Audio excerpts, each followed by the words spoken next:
दोस्तों नमस्कार। 4 PM गुजरात पर आप सभी का बहुत बहुत स्वागत है। मैं हूं आपका दोस्त मयूर जानी। दोस्तों आज इस वीडियो में हम आपको गुजरात से संबंधित खबर सुनाने वाले हैं, दिखाने वाले हैं, बताने वाले हैं। और एक ऐसी खबर है जिसमें गुजरात के मुख्यमंत्री भूपेंद्र पटेल साहब ने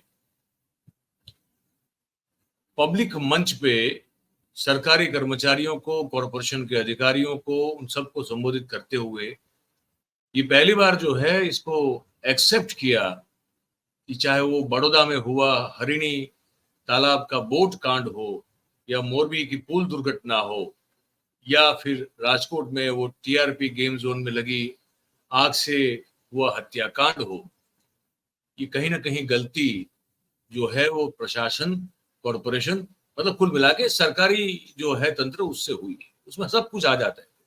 वो कॉरपोरेशन भी सरकार का अंग है, पुलिस भी सरकार का अंग है, फायर डिपार्टमेंट भी सब सरकार का अंग है। तो कहा कि ये बहुत कहीं ना कहीं मिस्टेक है, गलती है।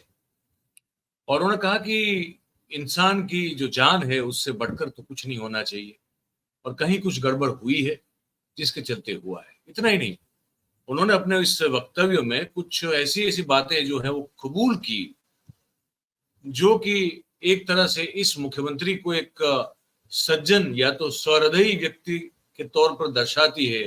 और उसके साथ साथ ये 22-28 साल से, और विशेष रूप से जो 22 साल से 23 साल से गुजरात में नरेंद्र मोदी एरा शुरू हुआ है उसकी जो पोल है वो भी खोलती है। ये मुख्यमंत्री जो है, जो मैं कह रहा हूं कि सहृदयी दिखते हैं, सरल दिखते हैं, सहज दिखते हैं।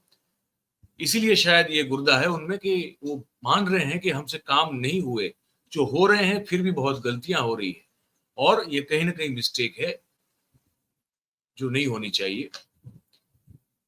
तो ये आज आपको कुछ बातें हैं उन्होंने जो कही है, हमको आपको आज सुनानी है। उन्होंने भाषण अपना गुजराती में दिया है, लेकिन हम वो सुनाएंगे और आपको उसका सार जो है वो हिंदी में बता देंगे। सबसे पहले जो ये गुनाह कबूला, एक तरह से कहे तो गुनाह ही कबूला है कि ये गलती हुई है। इंसान की जान से बड़ी कोई चीज होती नहीं है। पहले ये सुनिए, ये गुजराती में है, फिर इसका मैं सार आपको वैसे बताया, लेकिन जो भी और जरूरी होगा तो मैं आपको बता दूंगा। પણ ક્યાંક ને ક્યાંક જેમ જેમ આપણા અનુભવ આવતા જાય છે એમ એમ કે ભાઈ રાજકોટની બીના અને રાજકોટની બીના બન્યા પછી આપણને એમ થાય કે ભાઈ આટલું બધું કામ કરીએ છીએ છતાંય ક્યાંક ને ક્યાંક આપણી ભૂલ થાય છે। કેવી રીતે થાય છે કે ભાઈ આજે સૌથી પહેલી પ્રાયોરિટી એ આપણી માણસના જીવ માટેની હોવી જોઈએ। એમાં કોઈ જાતનું સમાધાન કોઈ પક્ષે, અધિકારી હોય કે પદાધિકારી હોય, બેમાંથી કોઈ પક્ષે સમાધાન ન થવું જોઈએ, તો જ આનાથી નીકળાશે આપણા। અમે ગેમ ઝોન માટેની એસઓપી મેં કીધું બનાવી તો દીધી છે એમણે, અને પબ્લિક ડોમિનમાં પણ મૂકી છે કે આપણે પબ્લિકમાંથી પણ પૂછી લઈએ કે ભાઈ એમને પણ કંઈક હજુ આની અંદર ઉમેરવા જેવું લાગતું હોય તો આપણે ઉમેરી, જેથી કરીને આવી કોઈ ઘટના ફરી ન બને એના માટે આપણે સૌએ ધ્યાન રાખવું।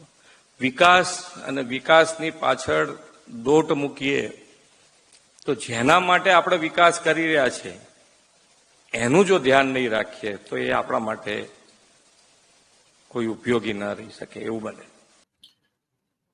मुख्यमंत्री गुजरात भूपेंद्र पटेल ये कह रहे हैं कि हम जो विकास की हमने दौड़ लगा ली है, वो दौड़ लगाते लगाते अगर हम उस चीज को भूल जाए कि हम जिसके लिए ये डेवलपमेंट कर रहे हैं, अगर वही कहीं हाशिए में धकेला जाए तो फिर उस विकास का मतलब कुछ नहीं है। कहीं ना कहीं गलती हुई है, चाहे वो राजकोट का ये टीआरपी गेम जोन का अग्निकांड हो या फिर वो बड़ौदा का बोट कांड हो, जो भी हो। और ये भूलना नहीं चाहिए कि इंसान की जान से ऊपर कुछ नहीं होता है। उसके आगे जो उन्होंने कहा है वो भी आपको मैं सुनाता हूँ, ये भी सुनिए। काम करने की बात होती है ना भाई साहब कि बहुत काम हो रहा है, बहुत काम हो रहा है, बहुत काम हो रहा है। अगर काम हो रहा है तो फिर भूपेंद्र पटेल ये क्या कह रहे हैं, ये सुनना बहुत जरूरी है। इसको सुनिए। અને કામોના પૈસા આપ્યા પછી અમુક તો નગરપાલિકા વાપરી નથી શકતી। એ લોકોએ તો ખાસ વિચાર કરવો જોઈએ કે પૈસા આપ્યા પછી નગરપાલિકા વાપરી ના શકે તો કેવી રીતે ચાલશે. ઘણી બધી નગરપાલિકાઓને એવાય રિપોર્ટ છે કે જેને પૈસા આપ્યા પછી પૈસા નથી વપરાતા. અને ઘણી નગરપાલિકાઓ એવી છે કે જે આપણે ડબલ મંજૂર કરીએ છીએ ને, 2 ટાઈમ્સ મંજૂર કરીએ એની જગ્યાએ 3 ટાઈમ્સનું અમારી જોડે આવી જાય કે હવે આ નહીં મંજૂર કરતો, એટલે અમારા પાછળનું આયોજન અમે કરતા રહીએ. ત્રીજી ટાઈમનું તો અમે ના પાડી છે કે નહીં કરીએ અમે, કારણ કે તમે અમારા હાથમાંથી તો સૈદ્ધાંતિક મંજૂરી થઈ ગઈ આ તો. પણ છતાંય આપણે દર વર્ષે જેટલા તમે કરી, નગરપાલિકા જે નથી કરી શકતી એ લોકો જો ખરેખર સારું કામ કરશે તો તમતાર બીજા પૈસા તમારા જે હકના બને છે એના કરતા વધારે તમે મૂકશો તો એ મંજૂર કરી દઈશું અમે. પણ કામ તો કરાવડાવો ના. જે ટાઈમસર હમણાં કહેતા હતા કે ભાઈ ટાઈમસર કામો ટેન્ડર મંજૂર ના થાય તો એના તો કેટલાય આંકડા છે કે કેટલું નુકસાન થાય. આપણને ઘણી વખત એમ થાય કે આ ભાવ 5% વધારે આવ્યો છે, એમ કરતા કરતા કરતા 2 વર્ષ સુધી એ ટેન્ડર આમથી આમ ફેરવે, પછી એ 5% વાળું 15%, 20% વધારે મંજૂર કરીને આપણે કામ કરીએ. એવા કેટલાય દાખલા હશે, તમે તમારા બધા ડિપાર્ટમેન્ટ ચેક કરજો. શેના માટે આવું કરવું? મંજૂર કરતો નિર્ણય શક્તિ તો તાકાતથી વધારી દો કે ભાઈ કરી જ નાખવું પડે. જે કામ આવ્યું છે એને બધા બેસો, 3 જણા બેસો, 2 જણથી ના એમ લાગે કે આ 2 જણથી નથી થયું, 4 જણા બેસો ભેગા થઈ, એટલે 4 જણમાં નિર્ણય આવી જશે. ક્યાંક ભૂલ થતી હશે તો કોઈક ને કોઈક તો. ये गुजराती में जो कह रहे हैं वो उसका मैं आपको हिंदी में सार बताता हूँ. बड़ी महत्वपूर्ण बात की है भूपेंद्र पटेल ने, और कहा कि बहुत सारी ऐसी नगर पालिकाएं, नगर निगम है जिसको जो ग्रांट मिली होती है लोक हित में कार्य करने के लिए, वो इस्तेमाल ही नहीं होती, उसका कोई उपयोग नहीं होता, वो ऐसे ही पड़ी पड़ी लैप्स हो जाती है. तो वो क्यों होता है ऐसा? एक टेंडर निकालने में अगर आपको 5% लगता है कि दाम, मतलब जो टेंडर 5% ज्यादा किसी ने कोट किया है तो उसको कम करवाने में आप 2 साल निकालते हैं, जबकि कोस्ट बढ़कर जो है 20% हो जाती है. तो ये क्यों करते हैं? ये भूपेंद्र पटेल ने कहा है जब सब लोग बैठे. कौन कौन थे मैं बता दूं आपको कि किस किस को कहा है. ये बड़ी इंपॉर्टेंट बात है. ये जो है वो पहली बार चुने हुए सब जनप्रतिनिधि को मिले थे, सब अफसरों को मिले थे, और वहां से पब्लिकली उनको जो है ये फटकारा है.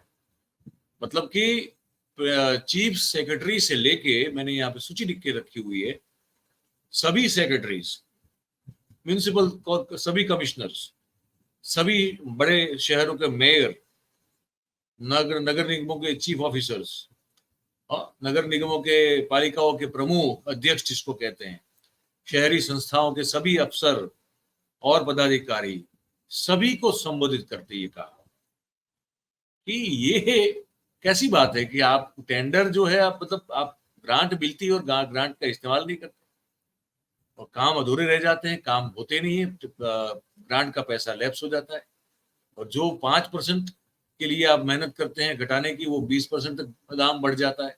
ऐसा क्यों करते हैं? ये कहते हुए इनका सीधा इशारा ये था कि आप अपनी मर्जी के, मन मर्जी के लोगों को ही टेंडर जो देने की साजिश में लगे रहते हैं और दाम जो है ऐसे ही बढ़वा देते हैं ताकि आपका कट, आपका हिस्सा बढ़ जाए. ये काम बंद कर दीजिए. इसका कहने का तात्पर्य ये होता है. तो आप सुन रहे हैं गुजरात के मुख्यमंत्री को जो कह रहा है कि ग्रांट डिसबर्स होने के बाद भी ऐसी सैकड़ों नगर पालिकाएं हैं गुजरात में जो उस ग्रांट का उपयोग ही नहीं करती. जब नहीं करती तो काम कहां से होगा? तो गुजरात के मुख्यमंत्री ने पहली बार जो है, किसी मुख्यमंत्री ने अपने प्रशासन में जो पोल है उसको खुद खोली है. आगे सुनिए, आगे जो है ना आप वो सुनिए, बड़ा इंपॉर्टेंट है ये भी, और ये क्यों कहना पड़ रहा है मुख्यमंत्री को, आप सुनिए, फिर इसका हिंदी में आपको अनुवाद के सार आपको बता दूंगा मैं. હવે આપણે જે કામો કરીએ છીએ વિકાસના, પણ વિકાસના કામોનું દર વર્ષે એક બે દિવસ બેસીને એનું મોનિટરિંગ ન કરી શકાય કે ભાઈ આપણે આ વર્ષે આટલા કામો કર્યા તો એ ક્વોલિટી કેવી થઈ છે, ખરેખર કામ થયું છે નથી થયું, કેટલું બધું ક્યાંક ને ક્યાંક આયા જ કરે, કંઈક ને કંઈક આયા જ કરે. આપણે એમ લાગે કે આટલું બધું કર્યા પછી પણ એક કામ આજે તમે જુઓ તો આજે છાપામાં ક્યાંક ન્યૂઝમાં મેં જોયું છે કે ભાઈ કોઈક સરકારી ઓફિસ હોય કે એની પાછળ પેલી પાનની પિચકારી મારે કે નિર્મળ ગુજરાત 2.0 ના શું એનો વર્ડિંગ એમણે વાપર્યા છે પ્રેસમાં. એ પ્રેસમાં તો આપણને કહે પણ આપણે કરીએ છીએ તારે કહે છે ને, મીડિયાનું આપણે હોય કે નાની.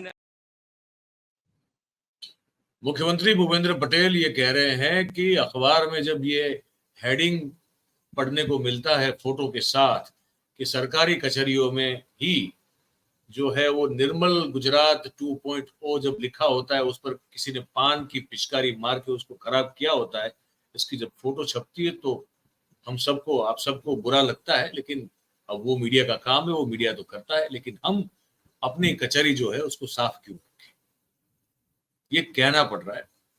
उसके साथ साथ जो शुरुआत में इस बाइट में उन्होंने जो कहा वो बड़ा इंपॉर्टेंट था. उन्होंने कहा कि हम जो काम करते हैं उसका आकलन करने के लिए क्या साल में 2 दिन बैठ नहीं सकते कि जो भी काम हुए डेवलपमेंट के तो वो ठीक हुए कि नहीं हुए, उसमें कोई करप्शन तो नहीं हुआ, वो जो रोड बनाया गया, जो पुल बनाया गया, या तो जो और भी कुछ इंफ्रास्ट्रक्चर के काम किए गए जनता के लिए, तो उसमें कुछ जोल तो नहीं है, उसको मॉनिटर तो ठीक से किया गया.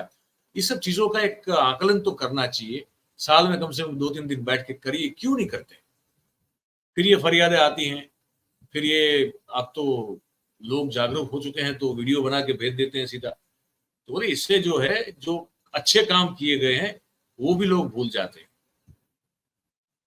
बात तो सही है. आप अगर 2 काम अच्छे करेंगे और 4 काम बुरे करेंगे तो भूल ही जाएंगे लोग. वो बात उसी को याद रखी जाएगी, उस बात को याद रखी जाएगी जो ठीक नहीं है, जो आपसे ठीक नहीं हुई. तो ये सब बातें मैंने आपको इसलिए सुनाई कि गुजरात जो कि मॉडल है, जिस मॉडल पर मोदी साहब पूरे देश को मोल्ड करना चाहते हैं, जिस मॉडल में, वो गुजरात मॉडल के भारतीय जनता पार्टी के अबाधित रूप से ऑलमोस्ट 28 साल के शासन के बाद अब के जो मुख्यमंत्री हैं वो पहली बार अपनी खामियों को, अपनी कमियों को प्रशासनिक, एडमिनिस्ट्रेटिव कबूल करते हुए और अफसरों को और बाबुओं को और सत्ताधीशों को जो है वो एक कहते हैं कि एक सलाह देते हुए खुले मन से आपको और हमको सुनाई दिए. ये हमें आपको बता दिया. अब आपकी बारी है, आपको ये रिपोर्ट कैसी लगी ये आप हमको कमेंट बॉक्स में लिख के जरूर से भेजें. और बात अगर आपको हमारी सही और सच्ची लगी हो तो फिर इस वीडियो को लाइक करें, इस वीडियो की लिंक को आप हो सके उतना शेयर करें, और हमारा जो चैनल है भाई 4 PM गुजरात, उसे आप सब्सक्राइब करें और अपने आसपास के लोगों से करें. बहुत बहुत धन्यवाद आप सभी का इस कार्यक्रम में हमारे साथ जुड़ने के लिए. Thank you very much. नमस्कार.